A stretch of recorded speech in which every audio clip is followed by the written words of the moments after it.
There's a feeling you know better than you'd like to admit. Someone walks into your life with a kind of golden light around them, the same light that falls across a field in late October, warm but already fading, low in the sky like it's running out of time to say what it came to say. You feel it before you understand it. The air gets a certain quality. Conversations stretch a little longer than they should. And somewhere underneath the warmth, quiet enough that you can almost ignore it, you already know how this ends.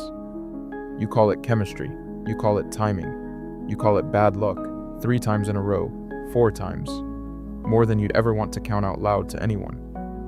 But the real pattern running underneath isn't luck at all, and it isn't really about any one person either. Here's the part nobody tells you. Autumn isn't beautiful because it lasts.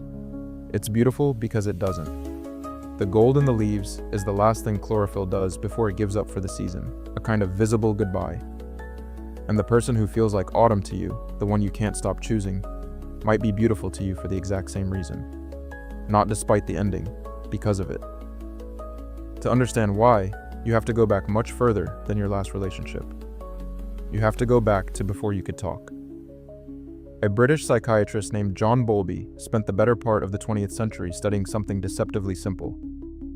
What happens to a child whose caregiver is inconsistent, not absent, inconsistent, sometimes warm, sometimes distant, sometimes there the moment you need them, sometimes nowhere to be found.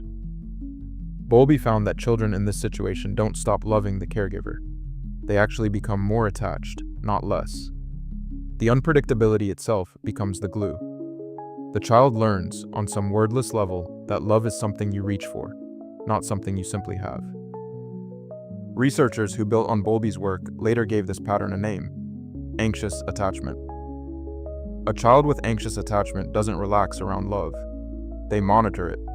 They watch for the smallest sign that the warmth might be withdrawn, because in their experience, it sometimes was, without warning, for reasons too small to explain. That hypervigilance feels exhausting from the outside. From the inside, it just feels like paying attention to something important. That blueprint doesn't expire when you grow up. Decades later, 2 researchers named Cindy Hazan and Phillip took Bowlby's framework and asked an uncomfortable question. What if the same attachment patterns we form as infants show up again in adult romantic love? In 1987, they ran a study that essentially proved it. They had people read descriptions of different ways of relating to a partner, secure, anxious, avoidant, and asked which one matched their own romantic life most closely. People who grew up with inconsistent caregiving often grew into adults who described love in startlingly familiar terms. Intense, consuming, a little frightening, never quite secure. And here's the strange part. Many of those same adults reported the most intense highs in relationships that mirrored that original inconsistency. Not the calm ones, not the steady ones, the ones that felt like reaching. Doesn't that sound a little too familiar? If your nervous system learned early on that love arrives and then leaves, arrives and then leaves, you didn't just learn to tolerate that rhythm. You learned to recognize it as love itself. So when someone shows up who is warm but a little distant, affectionate but never quite fully available, present but already somehow leaving, your body doesn't read that as a warning sign. It reads it as familiar. And familiar, to a nervous system, often gets mistaken for right. This is why the steady, reliable, fully present person can sometimes feel boring to you, even when you know, intellectually, that they're exactly what you say you want. Their consistency doesn't match the internal blueprint. There's no reaching required. And if reaching is what your body learned to call love, then a love with nothing to reach for can feel, confusingly, like nothing at all. There's a second reason the ache itself can feel like proof of something real, and it has nothing to do with childhood at all. In the 1970s, 2 researchers named Dutton and Aron ran an experiment on a narrow, wobbling suspension bridge in British Columbia, the kind that sways over a deep canyon and makes your stomach drop with every step. Men crossed either that shaky bridge or a low, solid one nearby, and on the other side, an attractive researcher asked them a few questions and offered her phone number. The men who had just crossed the terrifying bridge, hearts still pounding, were far more likely to call her afterward and rated her as more attractive than the men who crossed the steady bridge. Their bodies were still flooded with the physical signs of fear, the racing pulse, the shallow breath, and their minds, looking for an explanation, quietly mislabeled it as attraction. Your body does the same thing with heartache. The racing pulse when someone takes too long to text back. The tightness in your chest when they pull away just slightly. Your nervous system doesn't always distinguish between fear and longing. It just registers intensity, and your mind, like the men on that bridge, looks for the nearest plausible story to explain why your heart won't slow down. Often, that story is love. But there's a third piece to this, and it has less to do with attachment or adrenaline, and more to do with what your mind actually does with loss. A psychologist named Constantine Sedikides has spent much of his career studying something most people assume is simply sad: nostalgia. The conventional wisdom used to be that nostalgia was a kind of low-grade grief, a sign you were stuck looking backward. Sedikides ran study after study testing this assumption, asking people to sit with nostalgic memories and measuring what happened afterward. What he found was far more interesting. Nostalgia, even when it aches, makes people feel more connected to others, more confident in who they are, more like their lives have a thread running through them rather than just a string of disconnected days. It isn't a malfunction, it's a function. The bittersweet feeling isn't a side effect of remembering something good that ended. It's the mechanism by which the ending becomes meaningful in the first place. What if the person who feels like autumn isn't reminding you of an ending at all? What if they're reminding you, in advance, of how much something is going to matter? That's the part that makes this so hard to walk away from. A purely happy feeling doesn't ask anything of you. It doesn't linger.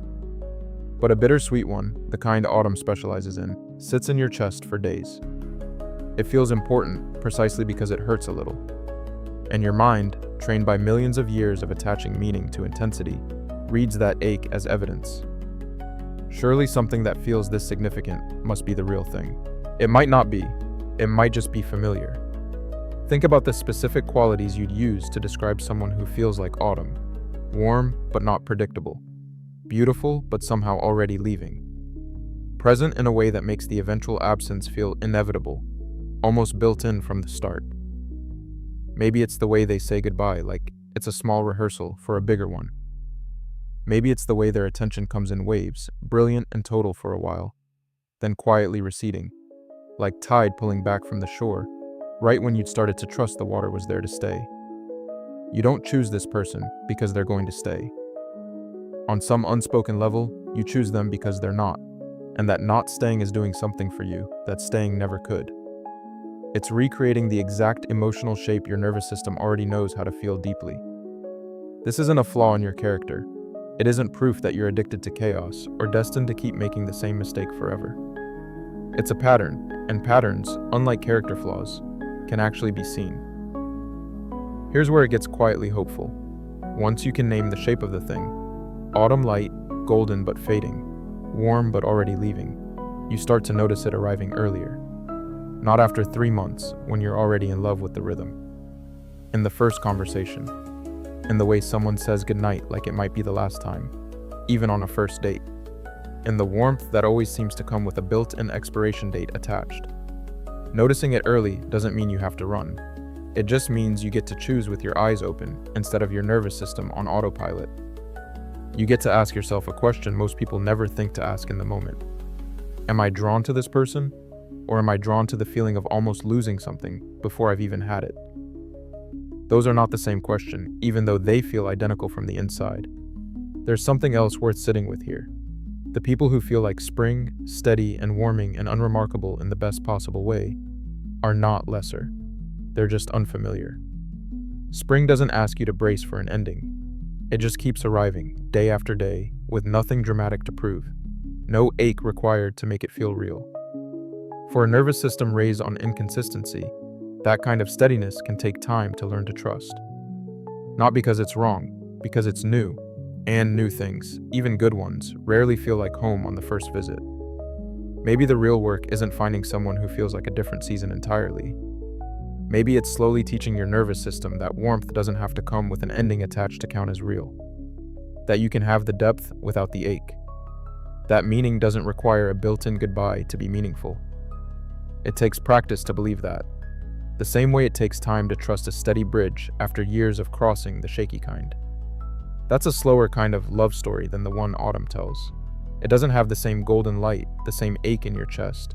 the same feeling that you have to hold on tight because it's already slipping through your fingers. But maybe that's exactly the point.